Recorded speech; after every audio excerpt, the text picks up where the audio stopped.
silakan masuk. Oke, silakan masuk. Baik, Bu. Silakan duduk.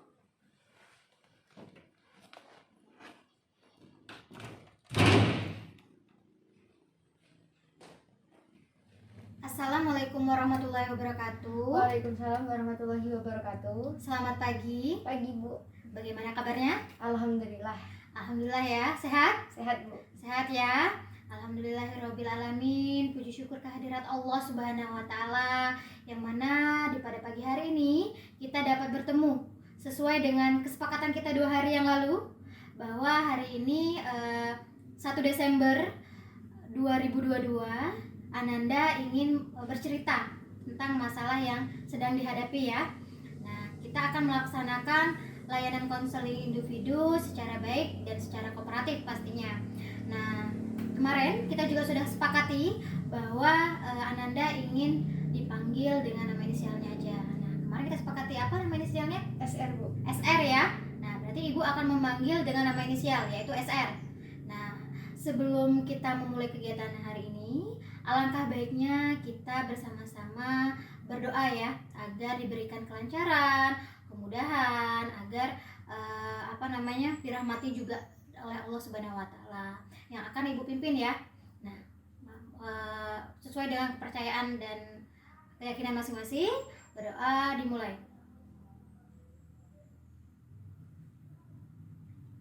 Selesai? Oke.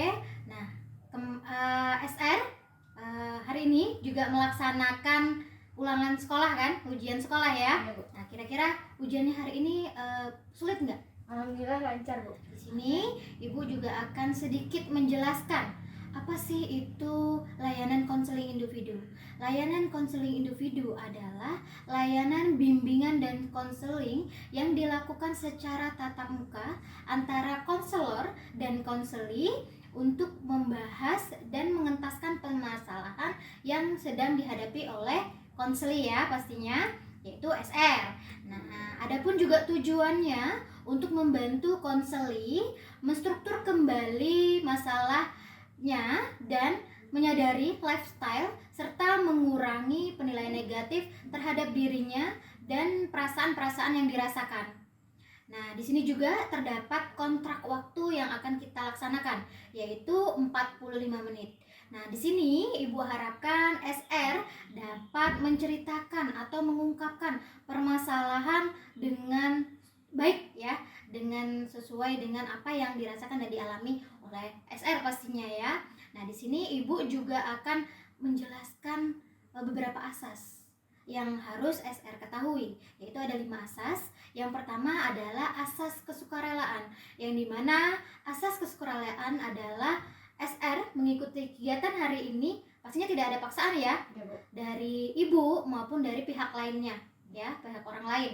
Yang kedua adalah asas kemandirian, yaitu dimana SR mengikuti kegiatan hari ini dapat berjalan secara mandiri dan mengenal dan menerima diri sendiri sesuai dengan lingkungannya, mampu mengambil keputusan serta mampu mengarahkan serta mewujudkan keinginan diri sendiri dengan baik ya. Yang ketiga adalah asas kenormatifan, yaitu di mana kegiatan kita hari ini dilaksanakan sesuai dengan norma-norma dan nilai-nilai yang ada di kegiatan kita hari ini. Yang keempat adalah asas keterbukaan, di mana asas keterbukaan ini adalah SR dapat terbuka secara baik, secara alamiah yang dirasakan oleh SR ya pastinya. Nah, yang terakhir adalah asas kerahasiaan. Asas kerahasiaan ini adalah di mana informasi atau data-data yang kita lakukan hari ini hanya diketahui oleh kita saja yang ada di sini. Jadi orang lain itu tidak perlu tahu. Ya. Oke, bisa dipahami? Bisa, Bu. Oke, sudah paham ya? Paham, Bu. Oke. Hari ini SR siap untuk mengikuti kegiatan konseling individu hari ini? Siap? Siap, Bu. Oke, siap ya? Siap. Oke, seperti 2 hari yang lalu SR mau chat ibu, WA ibu bahwa SR ingin menceritakan atau mengungkapkan permasalahan yang sedang dialami. Nah, apa namanya? Ibu kan sudah beberapa mendengar dari beberapa guru, dari teman-teman di kelas, nah tentang permasalahan yang dihadapi oleh SR. Namun ibu ingin tahu seperti apa sih yang sebenarnya terjadi, seperti apa yang sebenarnya yang dialami oleh SR. Boleh diceritakan SR? Gimana ya Bu? Awalnya tuh kemarin pada hari Senin Bu, ada mapel SI. Nah, saya berpikir bahwa guru yang mengajar mapel SI tersebut itu tidak masuk.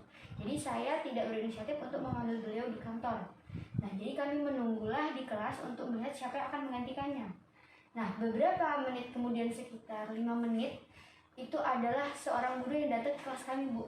Nah, saya berpikir beliau adalah salah memasuki kelas, karena menurut saya beliau itu adalah guru pada mapel BI. Nah, ketika ternyata beliau yang menggantikan, saya agak kaget, Bu. Kenapa guru tersebut menggantikan mata pelajaran SI, sedangkan beliau adalah guru bidang di BI. Nah, ketika beliau memaparkan materi kepada kami, saya tidak terlalu menghiraukan, saya tidak terlalu memperhatikan. Jadi seolah-olah ketika beliau bertanya, saya hanya cukup diam dan mendengarkan. Bahkan ketika beliau sudah keluar, Bu, saya sempat bertanya ke kelas. Saya dengan penuh emosinya melakukan bahwa emangnya bisa ya kalau misalnya guru S itu ngajar di BI, padahal maaf Bu, guru BI ngajar di SI, padahal kan itu sebuah bidang pelajaran yang sangat berlainan gitu Bu. Nah, ketika saya meluapkan emosi itu, ternyata nggak sengaja guru tersebut mendengar apa yang saya katakan. Jadi saya merasa biasa saja sebenarnya Bu, karena di situ saya meluapkan emosi karena kekesalan tersebut Bu. Jadi gitu awal masalah dari. Kenapa? Emosi yang kenapa kamu sampai bisa emosi? Saya emosi Bu, karena guru tersebut bukan mengajar pada bidangnya. Nah, saya ada timbul rasa tidak nyaman dan keraguan pada diri saya. Merasa tidak nyaman ya, merasa ragu bahwa apa bisa guru itu mengajarkan pembelajaran itu dengan baik sehingga kamu SR dan teman-temannya bisa mendapatkan ilmunya atau bisa diserap oleh kalian dengan baik ya pembelajarannya. Ada dari guru mapelnya, apakah ada yang dilakukan lagi dari guru mapel? Setelah saya melakukan hal tersebut, ternyata saya mendapat panggilan Bu dari ibu tersebut, di mana saya sebenarnya tujuan beliau baik Bu, menasihati saya. Namun sedikit ada penekanan emosi ketika beliau mengatakan bahwa saya memiliki sikap sopan santun yang rendah. Dan itulah yang membuat saya menjadi sangat berpikir bahwa saya telah melakukan kesalahan tersebut dan benar-benar menyinggung guru tersebut.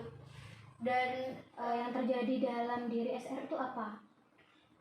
Saya harus meminta maaf pada beliau Bu, yang pastinya karena saya telah melakukan kesalahan tersebut.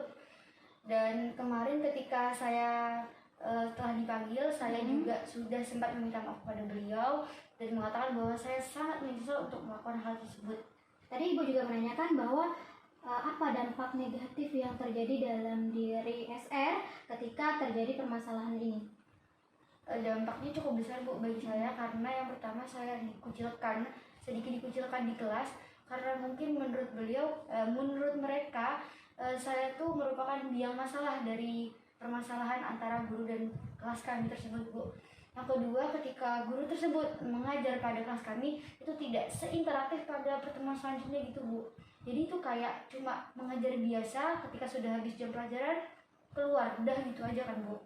Terus yang ketiga, ketika saya melewati di koridor kantor, koridor kelas, itu tatapan guru kepada guru-guru lain Bu, maksud saya kepada saya itu sedikit membuat saya tidak nyaman, karena mereka sudah tahu informasi atau berita yang sedang dipermasalahkan sekarang itu. Oke, pasti dampaknya sangat besar ya buat SR. Nah, menurut SR, bagaimana sih sikap sopan santun yang baik yang harus dilakukan oleh sebagai siswa yang baik itu seperti apa? Saya harus lebih menghargai seorang guru, apalagi ketika beliau ada di dalam kelas, karena apapun yang disampaikan, apapun yang diajarkan pasti adalah yang terbaik untuk saya khususnya Bu. Untuk Selanjutnya itu sikap sopan santun ketika bertemu guru mungkin atau di luar kelas atau di gerbang sekolah, itu menerapkan seperti senyum, salam, bahkan kalau bisa bersalam. Sekolah dan teman-teman yang di kelas juga ya. Dan pastinya kalau bertemu guru itu harus bisa senyum, sapa atau bersaliman karena di sini Ibu akan memberikan poster kepada SR yang dimana SR melihat dan meresapi apa yang SR lihat ya pastinya, dan di sini juga boleh nanti SR ungkapkan apa yang SR dapatkan dari poster yang Ibu berikan. Silakan dilihat. Di sekolah juga ternyata sudah menerapkan 5S Bu, ternyata ya, ada salam, sopan, santun, senyum, dan sapa, dimana ketika bertemu guru atau teman kita harus menerapkan 5S tersebut. Terus di sini saya juga tahu bahwa sopan santun itu sangat salah satu contoh perilaku yang baik, dimana contohnya menggunakan kata atau kalimat yang sopan. Terus di sini juga dijelaskan bahwa mendengarkan saat teman dan guru berbicara, terus perlakukan teman dengan baik, dan lain-lain. Dan saya tahu bahwa sopan santun itu ternyata memang perilaku yang sangat penting. Ini kesimpulan apa yang bisa didapatkan dari kegiatan kita hari ini? Yang dapat saya simpulkan, yang pertama Bu, saya jadi mengerti bahwa seorang guru itu meskipun dia hanya mempelajari satu bidang, tapi pada dasarnya beliau tuh juga menguasai semua bidang. Itu Bu yang pertama. Yang kedua, saya jadi lebih tahu bahwa penting, bahkan sangat pentingnya sopan santun, sehingga harus dimiliki oleh setiap orang, setiap siswa khususnya di sekolah, baik terhadap guru, teman, dan lain sebagainya. Di sini juga Ibu akan memberikan waktu selama 30 hari atau 1 bulan untuk SR bisa melakukan atau melaksanakan memperbaiki diri di sekolah dengan cara yang melakukan apa yang ingin SR lakukan ya, untuk memperbaiki rasa atau sikap sopan perilaku sopan santun di sekolah. Nah, di sini Ibu akan membagikan kontrak tingkah laku. Di sini juga ada komitmennya, silakan diisi, nanti boleh diberikan kepada Ibu.